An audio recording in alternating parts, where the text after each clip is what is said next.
ETF index mutual funds నేర్చుకుని stock మార్కెట్లో రాణించాలనుకుంటున్నారా? వెంటనే ఈ నెంబర్కి కాల్ చేయండి.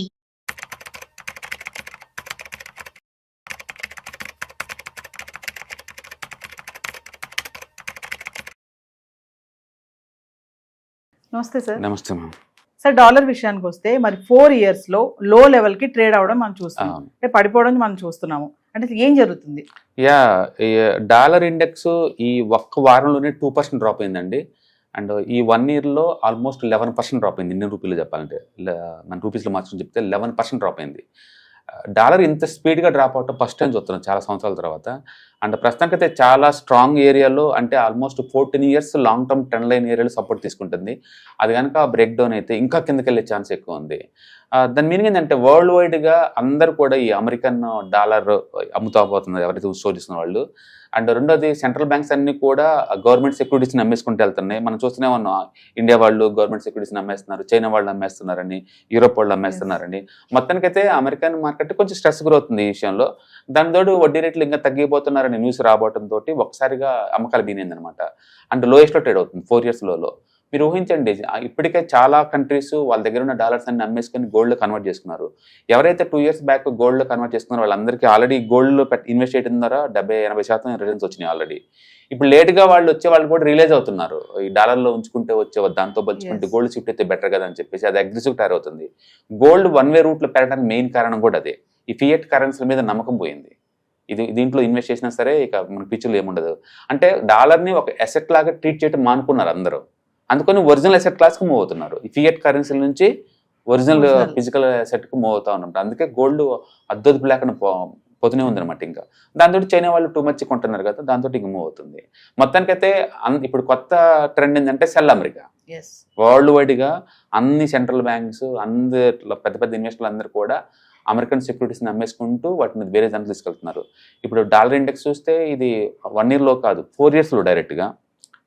క్రిప్టో చూస్తే పోనీ అటు నుంచి కూడా లేదు. ఇప్పుడు దాకా డాలర్కి ఆల్టర్నేటివ్ క్రిప్టోస్ అనుకున్నారు, తెర చూస్తే అది కూడా డ్రాప్ అవుతుంది. అది కూడా 1 yearలో వెళ్తుంది.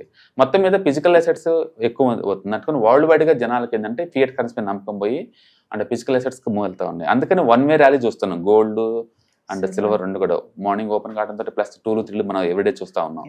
సో ఎంత దూరం పోతే అంటే ఎంత దూరం పోయే ఛాన్స్ ఎక్కువ ఉంది. ఎందుకంటే as long as America dollar drop అయ్యేంత కాలం గోల్డ్లోకి షిఫ్ట్ అవుతూనే ఉంటాయి మనీ అంతా కూడా.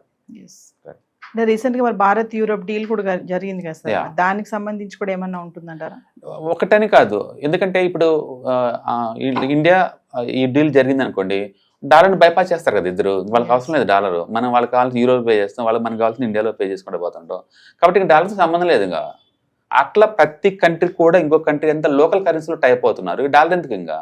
అందుకని డాలర్ని మొత్తాన్ని డంప్ చేసుకుని పోతున్నారు. మనం రష్యా లోకల్ కరెన్సీస్, మనం యూఏఈ లోకల్ కరెన్సీస్, ఇట్లా ప్రతి కంట్రీ కూడా మోరార్లెస్. ఇప్పుడు న్యూజిలాండ్తో మన వాళ్ళు టైప్స్ ఉన్నాయి లోకల్ కరెన్సీలోనే, యూఏఈతో టైప్స్ ఉన్నాయి, ఇప్పుడు యూరోప్తో టైప్స్ అవుతున్నాయి, మళ్ళీ రష్యాతో టైప్స్ అవుతున్నాయి. ఇలా ప్రతి కంట్రీస్తో కూడా టైప్స్ తోటి మనం లోకల్ కరెన్సీలో చేసుకుంటున్నాం. అందుకని డీడాలరైజేషన్ బిగిన్ అయింది అఫీషియల్గా. అది క్లియర్గా కనపడుతుంది. ఎవరైతే డాలర్ అసెట్స్ ఉంచుకుంటారో వాళ్ళ వాల్యూ 11% లాస్ అయ్యారు ఈ సంవత్సరం బై డిఫాల్ట్.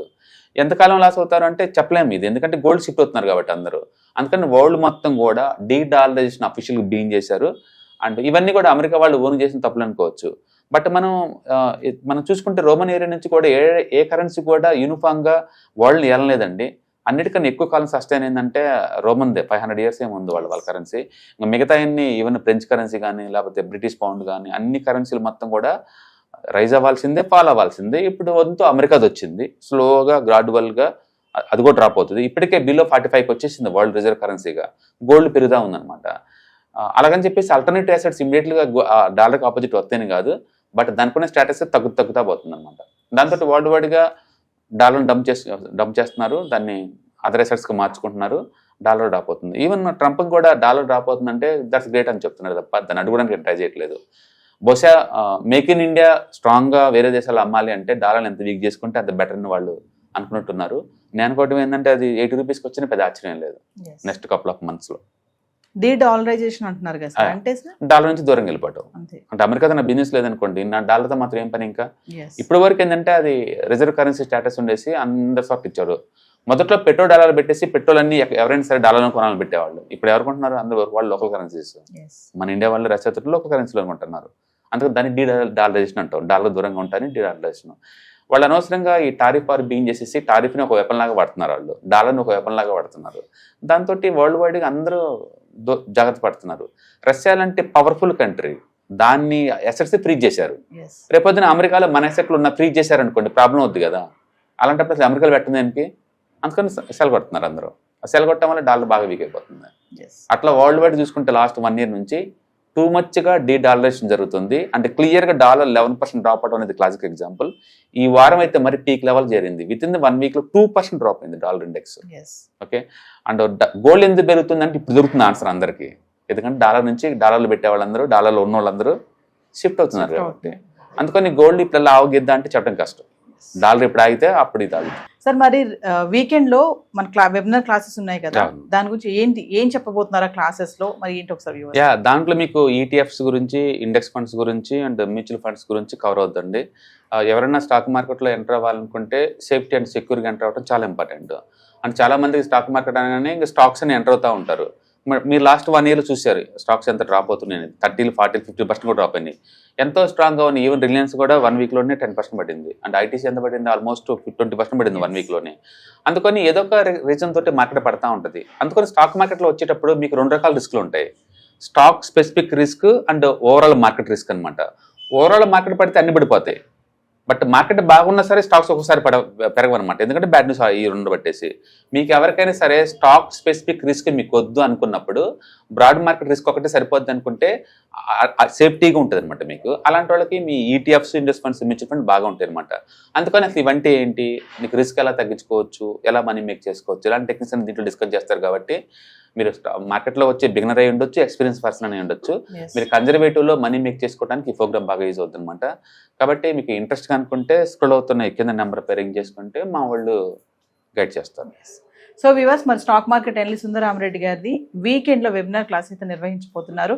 మరి ఇంట్రెస్ట్ ఉన్న వాళ్ళు ఎన్రోల్ చేసుకోవాలనుకుంటే కింద కనిపిస్తున్న నెంబర్కి కాల్ చేస్తే మా టీం మీకు అందుబాటులో ఉంటుంది. హాయ్, ఈ మంత్ ఈ 3 రోజుల్లో అంటే సాటర్డే, సండే, మండే ఈ 3 రోజుల్లో ETFs, index funds, mutual funds గురించి ఎలా సెలెక్ట్ చేసుకోవాలి, ఎలా ఇన్వెస్ట్ చేయాలి, బెస్ట్ వాటికి ఎలా చూస్ చేసుకోవాలి, వీటి మీద ఈ 3 days వెబినార్ జరగబోతుంది ఆన్లైన్ లో. అండ్ ఇంట్రెస్ట్ ఉన్న పార్టిసిపెంట్స్ ఈ కింద స్క్రోల్ అవుతున్న నెంబర్ కి కాల్ చేసుకోండి. దీంట్లో ఎప్పటిలాగానే మ్యూచువల్ ఫండ్స్ ని బెస్ట్ వాటిని ఎలా పిక్ చేసుకోవాలి, different type of mutual funds అంటే ఏంటి, ఇవన్నీ, అలాగే ఈటీఎఫ్స్, కొత్తగా వచ్చిన ఈటీఎఫ్స్ వాటిని ఎక్కడ ట్రాక్ చేసుకోవాలి, ఎలా ఇన్వెస్ట్ చేసుకోవాలి, ఇండెక్స్ ఫండ్స్ కూడా, ఇలా మొత్తం మీకు కాంప్రహెన్సివ్ గా డిస్కస్ చేయబడుతుంది. అలాగే ఎవరైనా మ్యూచువల్ ఫండ్ డిస్ట్రిబ్యూటర్ అవ్వాలి అనుకున్న వాళ్ళకి వాటి గైడెన్స్ కూడా ఈ ప్రోగ్రామ్ లో ఇవ్వబడుతుంది. మొత్తం టోటల్ ఇది 6 hours ప్రోగ్రామ్, 3 days ఉంటుంది.